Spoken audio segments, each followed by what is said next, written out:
करता हूँ आप सब खैरियत से होंगे।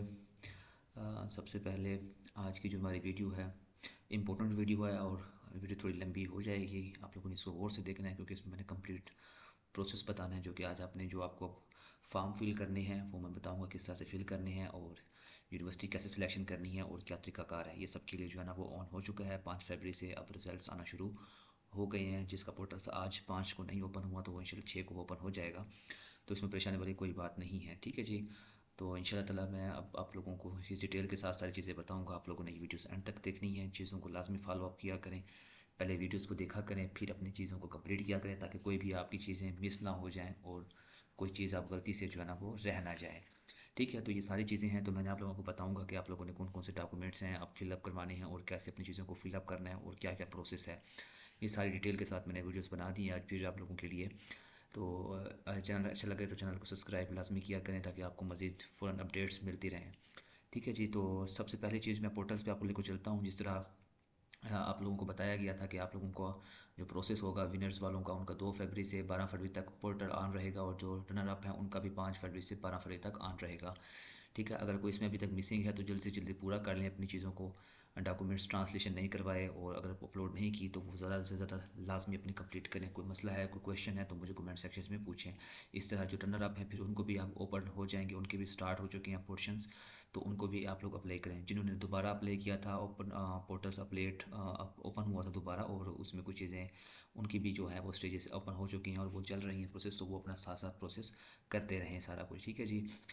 इसके लिए मैं आपको एक डिटेल के साथ कुछ चीज़ें बताने वाला हूँ जो आप लोगों ने लाजमी जो है ना वो फॉलो अप करनी है। सबसे पहले चीज़ जो मैं आप लोगों को बताता हूँ इसमें ही मैंने अपनी पर्सनल चीज़ें खोली हुई हैं। होपफुली आप लोगों को इसमें समझ आ जाएंगे आप लोगों ने कैसे फिल करना है। ये मेरे पास कुछ पीएचडी के लिए लेकिन ये सेम लाइक फॉर एवरीथिंग होता है, ठीक है। तो आप लोगों ने परेशान बिल्कुल भी होना। पहले तो चीज़ें बता देता हूँ कि लिस्ट ऑफ डॉक्यूमेंट्स जो यहाँ पे चाहिए आप लोगों को आप लोगों ने ज़रूरी करनी है इस टाइम के अंदर अंदर। तो वैसे ही अपने ये अभी बना के रखने हैं, बाद में आपको काम भी आएंगे फर्दर प्रोसेस के लिए भी। सबसे पहले ओरिजिनल डिप्लोमा स्पेशलिस्ट, अगर आप मैंने जैसे बताया था अगर आपने बैचलर में अप्लाई किया हो तो सिर्फ आपको आपकी मास्टर जो एफएससी का डॉक्यूमेंट्स हैं वो चाहिए, मतलब उसकी ट्रांसलेशन भी चाहिए, डिग्री और रिजल्ट कार्ड, ठीक है। ये आके सप्लीमेंट्री यूनिवर्सिटी बाद में आपसे मांगेंगे जब यूनिवर्सिटी के आप पोर्टल्स पे चले जाएंगे, ठीक है।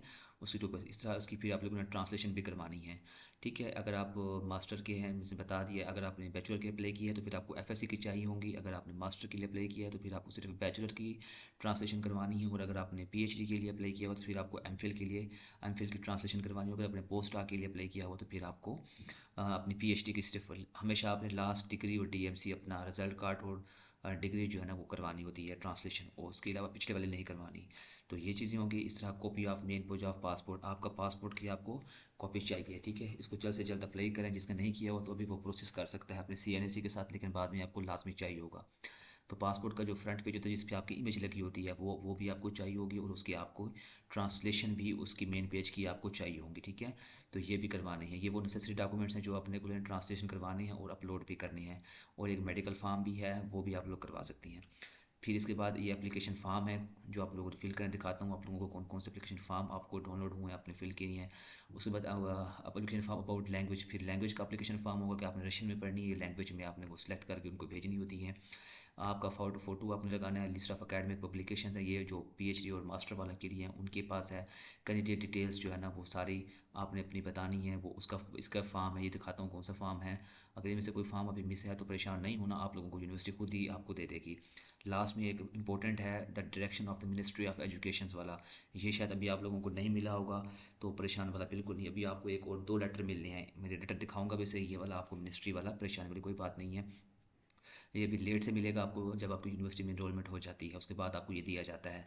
तो इससे पहले आपको ओपन डोर की तरफ से एक लेटर रिसीव हो जाएगा। होपफुली वो आप लोगों के पोर्टल्स के आ भी चुका होगा और आप लोगों को रिसीव भी हो चुका होगा। उस पर कुछ नंबर्स भी रखा होता है, ठीक है, जैसे मैंने पिछली वीडियो के अंदर बताया हुआ है।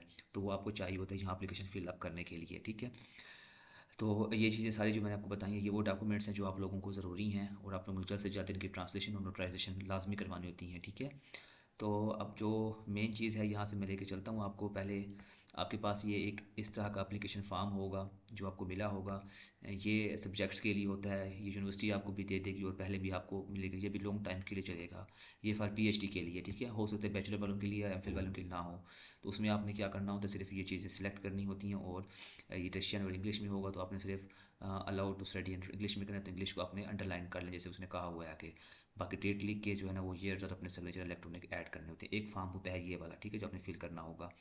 उसके बाद फिर इस तरह का फॉर्म होगा जिसमें आपको ये भेजना है कि लिस्ट ऑफ अकेडमिक पब्लिकेशन, अगर आपको कोई पब्लिकेशंस हैं, कोई एक्टिविटीज़ हैं, ये सारी चीज़ें आप लोगों ने इस फॉर्म टेबल्स फॉर्म के अंदर अपनी सारी चीज़ें आपने इनको फिलअप करके जो है वो देनी होती हैं, ठीक है। एंड में आप अपना नेम और अपना सिग्नेचर ऐड करके इनको देते हैं, ठीक है। ये सारी चीज़ लिखा हुआ है, आपने सारी चीज़ें इनको प्रोवाइड करनी होती हैं। ये होता है पब्लिकेशन वाला फॉर्म। ये सबका नहीं होगा, ठीक है, बैचलर वालों के लिए अलग होता है और सबके लिए डिफरेंट होता है। अब ये होता है एक और एप्लीकेशन फॉर्म जो आपने फिल करना होता है, जैसे कि ये मैंने आपको दिखा देता हूँ। ये एप्लीकेशन फॉर्म है, इसमें आपका नेम आ जाएगा, आपका सुर नेम होगा। अगर ये रशियन लैंग्वेज में हो तो आप लोग इसको ट्रांसलेट कर सकते हैं गूगल ट्रांसलेटर के ज़रिए। डेट ऑफ बर्थ अपनी ये लिखनी है अकॉर्डिंग टू पासपोर्ट वगैरह, पासपोर्ट नंबर हो गया, डेट ऑफ पासपोर्ट इशू हो गया, इशू स्पाई हो गया। बाकी अपना एड्रेस वगैरह और ये सारी चीज़ें, अपने फ़ोन नंबर, अपनी 2 ईमेल्स वगैरह। ग्रेजुएट्स जो है ना, ये ग्रेजुएट जो आपकी पिछली यूनिवर्सिटी है उसका नाम लिखना है आप लोगों ने।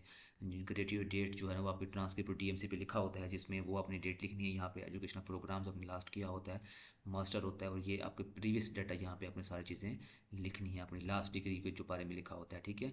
लैंग्वेज इंग्लिश जो है वो अंडरलाइन करनी है, फुल फ्रेंड जो आपने जो की हुई है, सिलेक्ट की हुई है, ठीक है। तो ये सारी चीज़ें होती हैं, ये एंड में आपने फर्स्ट टाइम भी करके नीचे अपने सिग्नेचर और सिग्नेचर भी ऐड करके फिर इन्हीं की पीडीएफ बना के आप लोगों ने अपलोड करनी होती हैं, ठीक है। ये एप्लीकेशन फॉर्म है इन इंग्लिश के अंदर। और एक इस तरह का फॉर्म होगा जिसमें कैंडिडेट्स की अपडेट डिटेल्स के साथ बात की होती है, ये वो यूनिवर्सिटी की होती है। इसमें भी आप लोगों ने अपने नेम्स और ये चीज़ें सारी ऐड करनी है। ये एडमिशन रेफरेंस नंबर होगा आपका, ये आपका जो ओपन डोर का आपको लेटर मिलेगा उस पर ऊपर ये नंबर लिखा होगा, वो आप लोगों ने यहाँ पे लिखना होता है, ठीक है। कंप्लीट उसके बाद ये आपकी जो है ना वो ग्रेजुएशन कंप्लीट सर्टिफिकेट होती है। फिर ये टॉपिक ऑफ रिसर्च, अच्छा ये बैचलर का, मास्टर का और ये होगा। ये फॉर्म आपको आपके पोर्टल्स पे मिलेंगे सारे, ठीक है। तो ये आप लोगों ने पोर्टल से डाउनलोड करने हैं और ये फिलअप भी करने हैं, ठीक है। और जो यूनिवर्सिटी की प्रेफरेंस आपको दी जा रही है वो यूनिवर्सिटी की प्रेफरेंस आप लोगों ने सेलेक्ट कर लेनी है। कुछ क्वेश्चंस हैं, एंड में मैं आपको बताऊंगा कि क्या क्या क्वेश्चन है जो स्टूडेंट्स पूछ रहे हैं। तो ये सारा मैंने आपको बताया था कि आप लोगों ने फिल कैसे करना है। डेट ऑफ बर्थ हो गया, प्लेस ऑफ बर्थ हो गया, नेम ऑफ, अभी आप लोगों ने प्रीवियस चीज़ों के बारे में बताना है, ठीक है। अपनी जो सिलेक्शन हुई है किस में बायोटेक्नोलॉजी में हुई है, प्रीवियस जो सुपरवाइजर्स हैं उनका नाम, उनकी फ़ोन नंबर, उनकी डिटेल्स के साथ जो है ना उनकी ईमेल, सारी चीज़ें यहाँ पे मेंशंस करनी है आप लोगों ने, ठीक है। कैंडिडेट इंग्लिश में हो गया। उसके बाद फिर ये एक जो मेडिकल परफॉर्म है, मैंने बताया हुआ आप लोगों को, ग्रुप में भी शेयर किया हुआ, इसको आप लोगों ने फिल करना है। तो इसको भी, ये इतना ज़रूरी नहीं है लेकिन आपको अपलोड करना चाहिए, वो बेस्ट होगा, ठीक है। ताकि ये नेसेसरी होता है आप लोगों को से भी फिल करवा के इसकी भी ट्रांसलेशन करवा लेनी चाहिए और नोटराइजेशन भी करवा लेनी चाहिए, क्योंकि बार बार आपको रिक्वायर्ड होगा। तो ये कुछ डॉक्यूमेंट्स हैं जो आप लोगों को चाहिए होंगे इस पोर्टल्स को फिल करने के लिए और एप्लीकेशन को सबमिट करने के लिए। वो बेसिक्स डॉक्यूमेंट्स होते हैं, ठीक है, जो आपने फिल भी करने होते हैं और सबमिट भी करनी है। और इसके बाद फिर आपकी आ जाएगी यूनिवर्सिटी की सिलेक्शन। अभी जो आपके पोर्टल्स के ऊपर यूनिवर्सिटी की सिलेक्शन है, अच्छा इस तरह पर जो है ना वो कुछ चीज़ें चेंज हुई हुई हैं पोर्टल्स के ऊपर, मैंने देखा है। अभी मेरे पास पोर्टल्स की एक्सेस नहीं थी तो मैं आपको दिखाता कि आप लोग कैसे जो है ना वहाँ पे फिल करते हैं। पिछली दफ़ा ये देखें हर साल जो है ना इस तरह वो भेज देते हैं डॉक्यूमेंट्स आप लोगों को, आप लोगों ने फिल करके साइन अप करके उनको अपलोड करना होता है। अभी आप लोगों के पोर्टल्स के ऊपर ही आप लोगों को सारा कुछ बताया जा रहा है। तो जो यूनिवर्सिटी सेलेक्ट हो रही हैं, जो यूनिवर्सिटी आप सेलेक्ट कर रहे हैं उसमें लाजमी अपने चेक कर लेना है कि आपके पास जो आपका सब्जेक्ट है वो उसमें है या नहीं है। बाकी कौन सी यूनिवर्सिटी सेलेक्ट करनी चाहिए, उसका क्या तरीकाकार होता है, वो लोग पूछ होते हैं कि उसका स्टाइपेंड का मसला होगा या कुछ इस तरह होगा, वो सारा कुछ वही रहेगा आप लोगों का, ठीक है। थोड़ा बहुत डिफरेंस होता है, इतना ज़्यादा डिफरेंस नहीं होता। बस ये चीज़ ज़रूरी हो कि जो यूनिवर्सिटी आप सेलेक्ट कर रहे हैं उसमें आपका सब्जेक्ट होना बहुत ज़रूरी है, ठीक है। तो आपने प्रेफरेंस दे देनी है, फिर आपने उसको सिलेक्ट करके दूसरे बाद जो क्वेश्चन बच्चे पूछते हैं कि सर उसमें लैंग्वेज का वो बार बार हमसे पूछ रहे हैं कि रशियन में करें या इंग्लिश में करें। देखें अगर वहाँ पे स्लॉट्स अलाउ हो गए हैं, किसी यूनिवर्सिटी के अंदर 26 हैं, 25 हैं, किसी के अंदर जो भी हैं, आप लोग देख रहे होंगे, तो उसके अंदर जो है स्लॉट्स हैं तो उसी लिहाज से हैं। अगर मैंने आपको इसके बारे में डिटेल के साथ बताया था कि अगर आप रशिया में लॉन्ग टर्म के लिए आना चाह रहे हैं तो फिर आपको रशियन लैंग्वेज लाजमी सीखनी चाहिए, खासकर बैचलर और मास्टर स्टूडेंट्स को, ताकि आपको मज़ीद सिर्फ इसमें ये सिर्फ होता है कि आपको एक साल एक्स्ट्रा लगाना पड़ता है, लेकिन आपको लैंग्वेज सीख सकते हैं। फिर इसके लिए आपके है कि जॉब के दरवाजे खुल जाती हैं, क्योंकि आपको रशियन लैंग्वेज आना शुरू हो जाएगी, फिर आपके लिए बहुत सी आसानी हो जाएगी। एक साल सिर्फ आपको एक्स्ट्रा लगाना पड़ेगा। फिर बच्चे कहते हैं कि उसमें सर हमें स्टाइपेंड वगैरह या कुछ चीज़ें मिलेंगी, जैस बिल्कुल मिलेंगी। आपको ईमेल्स पे पहले वो बता देंगे आपको कि हम आपको क्या क्या इस प्रिपरेटरी ईयर्स के अंदर क्या क्या चीज़ें देंगे, तो वो सेम होती हैं, तो परेशानी वाली कोई बात नहीं है। बेस्ट वे यही होता है कि आप लोग लैंग्वेज सीखें। बाकी जो PhD वाले हैं, अगर उनको यूनिवर्सिटी रिकमेंड कर रही है कि आपको थीसिस ये करना है, इस तरह की अपॉर्चुनिटी हैं या इंग्लिश में है, तो वो आप लोगों के ऊपर है कि आप लोगों ने उसको सिलेक्ट करना है या नहीं करना, ठीक है। तो इसमें परेशानी वाली कोई बात नहीं है। इसके अलावा अगर किसी को कोई क्वेश्चन हो तो मुझे कमेंट सेक्शन में लाजमी पूछेगा, मैं उसका प्रॉपर आप लोगों को जवाब दे सकूँ, ताकि आप अच्छे से जो है ना वो एप्लीकेशन फिल भी कर सकें और सारी चीज़ों को कवर अप कर सकें। तो ये कुछ बेसिक्स जो है वो क्वेश्चन है जो बार बार बच्चे स्टूडेंट पूछ रहे थे, कि मैंने कहा चलो ये भी आप लोगों के लिए कंप्लीट कर देता हूँ। कभी कभी लेट हो जाते हैं क्योंकि वीडियोस बनाने का कभी कभी टाइम नहीं भी मिलता। कोशिश होती है कि आप लोगों को फ़ौरन ही अपडेट किया जाए, तो इंशाल्लाह ताला आपको फ़ौरन जैसे भी नेक्स्ट अपडेट्स होंगी वो करूँगा। अब आप लोगों के लिए सबकी जो है वो प्रोसेस हो चुकी हैं, ये चीज़ें फॉलोअप हो चुकी हैं। अब ये एक लेटर होता है copy of direction of ministry वाला, ये बाद में आपको चाहिए होगा, अभी नहीं चाहिए, मैंने आपको बता दिया है, लेकिन मैं आपको इसकी शक्ल दिखा देता हूँ ये कैसी है। चलें, ये एक स्कॉलरशिप के मैंने खुला हुआ था, इसकी मैंने कंप्लीट डिटेल अभी ऑन करी। ये भी PhD मास्टर और बैचलर और सब के लिए है। अभी हमारी नेक्स्ट प्रोग्राम टारगेट जो है ना वो इसी के ऊपर है। मैंने ग्रुप भी बना दिया, आप लोग इसको सेशन को ज्वाइन कर सकते हैं। इसके अंदर मैं डिटेल के साथ आप लोगों को सारी बताने वाला हूँ, फिर आप लोग इसके ऊपर फिर लाजमी अप्लाई करें। इसमें हम बहुत से कैंडिडेट्स हर साल सेलेक्ट हो जाती हैं, क्योंकि इसमें वो अप्लाई अप्लाई करती हैं। थोड़ा थोड़ा सा तरीकाकार इसका डिफ़िकल्ट है, लेकिन इतना भी डिफ़िकल्ट नहीं है। अगर आपको प्रोसेस समझ आ जाएगा तो मैं इसके ऊपर 3 से 4 वीडियोस बनाऊंगा स्टेप बाय स्टेप, जो आपको सारी समझ आ जाएंगी, ठीक है। परेशानी बिल्कुल कोई बात नहीं है। तो लेटर कुछ इस तरह का होता है मिनिस्ट्री का, ये आप लोगों को मिलेगा। कुछ नीचे इन्फॉर्मेशन है वो मैं शो नहीं करा सकता, यूट्यूब वीडियो अलाउ नहीं करता, तो ये आपको एंड में जाके मिल जाएगा। तो फिर इसकी बेस पे आप लोगों की आपके प्रोसेस चलता रहेगा। ये मिनिस्ट्री का लेटर होगा। तो ये कुछ डॉक्यूमेंट्स हैं जो आपको नेसेसरी चाहिए होती हैं, आप लोगों ने लेके चलनी होती हैं, एप्लीकेशन को फिलअप करना होता है, और साथ साथ रिक्वायरमेंट्स में चलता रहेगा। तो आपका पोर्टल्स ही आपको सारा ऊपर चीज़ें आप लोग को बताएगा। ये इसी पोर्टल्स के ऊपर ही आप लोगों के ऑप्शंस आ रहे हैं, आप लोगों ने वाइंड अप करना है। अच्छा, इसके बाद फिर क्या होगा, जब आप यहाँ पे अपनी सारी चीज़ें फिलअप कर लेंगे, फिर ये दोबारा अभी प्रोसेस में चली जाएंगे। जैसे ये डेट लिखी हुई ना कि ये डेट यहाँ से, फिर आपके नेक्स्ट आ जाएगी कि इस डेट से लेकर इस डेट तक आपका जो है वो नेक्स्ट पोर्शन जो है वो चलेगा। फिर एट द एंड इसके बाद फिर आपका ये वाला पोर्टल जो है ना वो क्लोज़ हो जाएगा। इसके ऊपर फिर आपकी कोई इन्फॉर्मेशन नहीं होगी। फिर आपकी जिस यूनिवर्सिटी में सिलेक्शन हो जाएगी, फिर आप आ जाएंगे यूनिवर्सिटी के सिलेक्शन के ऊपर। यूनिवर्सिटी फिर आपको एक मज़ीद आपको रजिस्ट्रेशन नंबर दे देगी, और फिर आपको जो है ना वो एक अपना लिंक दे देगी। फिर वो आप उस पर लॉगिन करेंगे, और फिर आप आ जाएंगे मिनिस्ट्री के पोर्टल्स के ऊपर।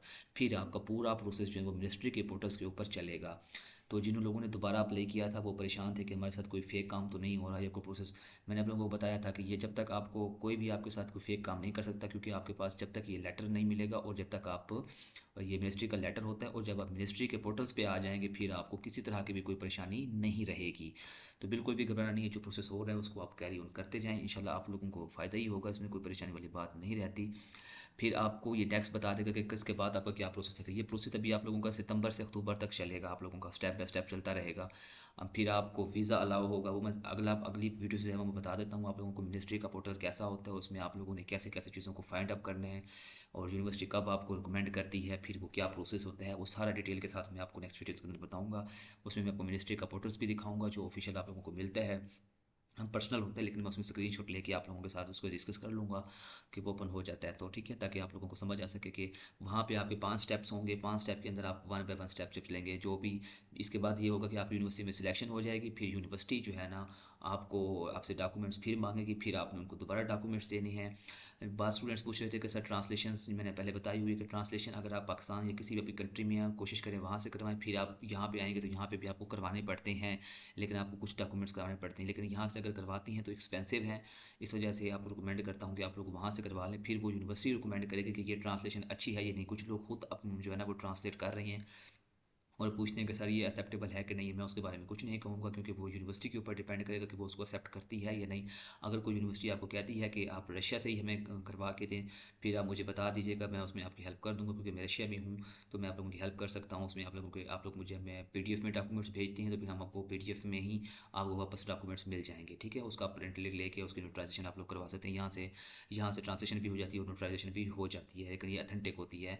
तो जो आप कंट्री से करवाती हैं वहाँ पे वो अगर यूनिवर्सिटी एक्सेप्ट कर लेती है तो वेल एंड गुड। अगर वो आपको रिकमेंड करती है कि आप यहाँ से करवाएं, तो फिर आपको यहाँ से करवाना पड़ेगा। तो उसकी पहले मैंने एक्सपेंस वगैरह सारा कुछ आप लोगों को पिछली वीडियोस के अंदर बताया हुआ है, ठीक है। तो अभी आप लोग वहाँ से करवा सकते हैं, कोई मसला नहीं है, ताकि आपके कम से कम जो है ना वो खर्चा आए और कम से कम एक्सपेंस हों आपके। तो ये वो सारी चीज़ें हैं, और आप लोगों ने आप जल्द से जल्द जो ये टाइम पीरियड आपको दिया गया है इसी टाइम पीरियड के अंदर ही अपने डॉक्यूमेंट्स का प्रोसेस करना है, नहीं तो अदरवाइज़ आपकी एप्लीकेशन रिजेक्ट हो जाएगी। तो बिना टाइम के आप आखिरी डेट पे मत जाया करें, क्योंकि आपकी एप्लीकेशन फिर काम नहीं कर रहा होता, पोर्टल्स फिर आप परेशान होती हैं। जितनी जल्दी वाइंड अप हो सकता है इसको वाइंड अप कर लें, और जितनी प्रोसेस आपका हो चुका है उसको कर लें। अब जिन इंटरनेट आपका खुल चुका है पोर्टल्स, उनको भी लाजमी अपने डॉक्यूमेंट्स अपलोड करने हैं, और जो इनके हैं भी ये भी अपलोड करेंगे। इसके बाद फिर आपकी जो आपने अपलोड की और जो यूनिवर्सिटी सेलेक्ट कर ली है, उस यूनिवर्सिटी में जो यूनिवर्सिटी आपको सेलेक्ट करेगी फिर वो आपसे कॉन्टैक्ट करेगी, फिर वो आपको अपने रजिस्ट्रेशन फॉर्म देगी, वो सारा कुछ देगी, फिर वो आप फिल भी करेंगे। फिर आप अपने नेक्स्ट स्टेज पे चले जाएंगे। फिर मैं आपको बताऊंगा कि नेक्स्ट प्रोसेस जो इसका है वो क्या है। मिनिस्ट्री का पोर्टल है वो दिखाऊंगा भी सही किस तरह वो आपका सिस्टम चलेगा, और फिर वो आपका 3 से 4 मंथ का प्रोसेस होगा, चलता रहेगा।